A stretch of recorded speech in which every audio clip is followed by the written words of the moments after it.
The multiple rocket launcher can fire 10 rounds per second. It belongs firmly on the modern battlefield. But researchers have discovered a mysterious reference to a missile launcher from the ancient world with a rate of fire that's almost as high, and it's nearly 2,000 years old. Lost and forgotten within ancient Chinese texts is an obscure reference to a multiple launch catapult with a rate of fire of more than 8 rounds per second. Could the ancient Chinese have invented a weapon that challenges the modern rocket launcher? In 200 AD, China was a nation at war with itself. Governors went to great lengths to protect their subjects from attack. The Chinese had always been very good at building fortified cities, which is one reason why they had to devote such enormous resources to the problem of destroying or defeating these defences. Siege warfare in the ancient world involved wearing down the enemy. This trebuchet takes a full 20 minutes to reload. How could the ancients speed up the reloading process to increase the rate of fire? A text written in 232 AD by the inventor Ma Zhong describes a prototype for a catapult that had the highest rate of fire of any in the ancient world. According to the historical accounts, you have a very large wooden flywheel, and once you set it in motion, the centrifugal force throws out the missiles on the end of a piece of rope. As each missile reaches the top of the wheel, a knife blade cuts through the rope, leaving the missile free to fly forward. But could the prototype have actually worked? With no knowledge of how or where the weapon was used, if at all, ancient technology specialist Richard Windley is building what he hopes will be a working scale model. This is another of these pieces, really, which we've only got vaguest of textual references to. Ma Zhong does not specify what missiles were to be used in the machine, but as rate of fire was its most important feature, archaeologists assume the missiles would have been relatively cheap to produce and made of simple stone, moving at great speeds at a very high rate of fire. The first test is with a single stone. On this model, because of the size, we've got to actually generate quite high speeds. The larger the wheel, the slower it would need to rotate. So if you had a 20 or 30-foot wheel, we'd probably only want maybe 1 revolution a second. Richard is intending to get the wheel up to 3 revolutions per second, which will project the balls at 130 kilometers per hour. The first shot is powerful, but the range is short, a mere 15 meters. 2 things there. We managed to get a fair speed up. The knife successfully actually cut through the rope, which was one of the things we were slightly concerned about. But it did look as though the point of cutting was too early. It looks as though it's actually hurling it into the ground. So it looks as though we've got to have a rethink on the actual position of the knife blade. Time to get out the toolbox.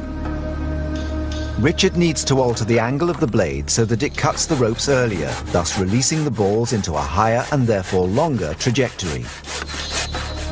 With the angle of the blade moved backwards, Richard arms the catapult to its full launch capability. 8 iron missiles of around 3 kilos each.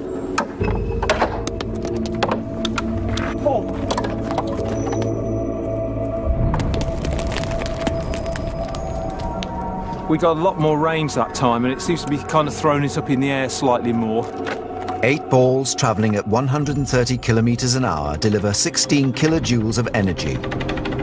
In terms of the mechanics, it seems like a sound idea. If we scale this thing up to the sort of size that Ma Zhong was reputed to have used, you know, we're in with a viable possibility of a weapon, I think. The demonstration has shown that the catapult could have been effective if it had been used. The Chinese were very meticulous about keeping records of these sort of inventions, and there are numerous military manuals published from the 11th century onwards which illustrate an enormous variety of catapults. So the fact that this one does not appear in these later manuals strongly suggests that it was never used. The main problem seems to be that the framework and the base was so heavy that it would be impossible, once it was set up, to alter the aim of it.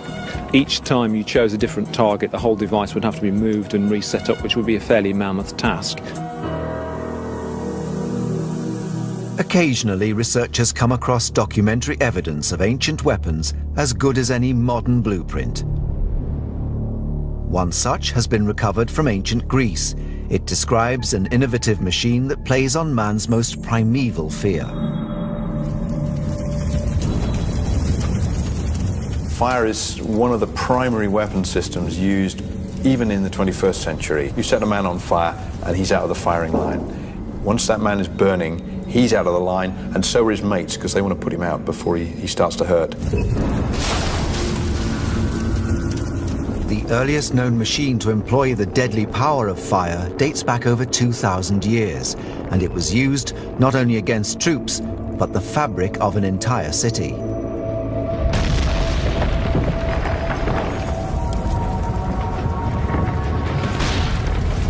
In 424 BC, a tribe known as the Boeotians put this power to great effect. They were laying siege to the town of Delium in central Greece to win it back from the Athenians. The defenders had thrown together a lot of wood and roots and all kinds of material to bind up an earthen defense. To the Boeotians, all that wood stacked up within the walls suggested an obvious weapon of attack. They'd come up with a flamethrower, quite a big flamethrower. How could such a weapons system have been possible, and was it enough to defeat the Athenians? Clues were recorded by the ancient writer Thucydides. Thucydides is an Athenian general and statesman who gets sacked about halfway through the Peloponnesian War. And like most generals who get sacked halfway through a war, he wants to prove that they shouldn't have sacked him. So he sits down to do something unusual. He writes a book. And his book is the first serious political examination of the phenomenon of war, not as something to write legends about, but something that happens to real people. It really is a rich and powerful text that we still read to this day. They sawed in two and hollowed out a great beam, which they then joined together again very exactly, like a flute, and suspended a vessel by chains at the end of the beam. The iron mouth of a bellows, directed downwards into the vessel, was attached to the beam, of which a great part was itself overlaid with iron. This machine was brought up from a distance on carts to various points of the rampart, and when it was near the wall, they applied a large bellows to their own end of the beam and blew through it. The blast passed into the vessel, which contained burning coals, sulfur and pitch. These made a huge flame and set the rampart ablaze. Because of the detailed description left by Thucydides, Richard is able to build one of the most accurate reconstructions he has ever made. It's a very, very simple device. Large bellows, big long tube, fire pot on the end. The bellows will blow it a bit like a blacksmith's fire. We could raise the temperature probably 2- or 3-fold with a good direction of air into the pot. At first, the flamethrower does not appear to be very effective. But as the oxygen from the nozzle passes over the combustibles, things start to heat up. Eventually, Richard can produce a directional heat source capable of delivering fire right into the walls of a city. Once or twice, when we just got the angle correct, I think we were getting very, very intense heat. We were getting almost a white heat, which is really quite hot. White flame is only produced by temperatures over 1,000 degrees.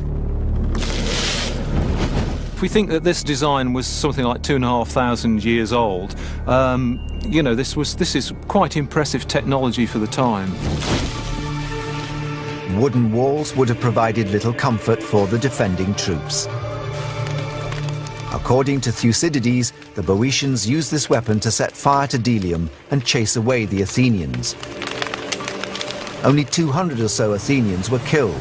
The rest were allowed to escape.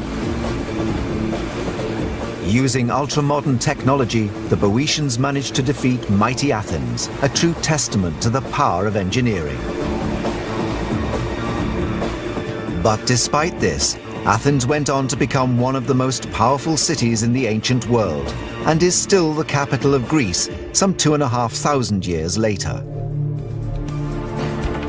From the soaring ambition of the repeating catapult to the ingenious application of a basic resource like fire, military engineering developed over millennia to produce terrifying and powerful technologies.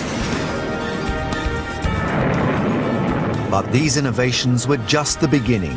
The modern aircraft carrier can't do its job without an essential piece of hardware that is 2,000 years old. In a message fragment from ancient Egypt, a deadly long-range weapon is described that relied only on the power of air.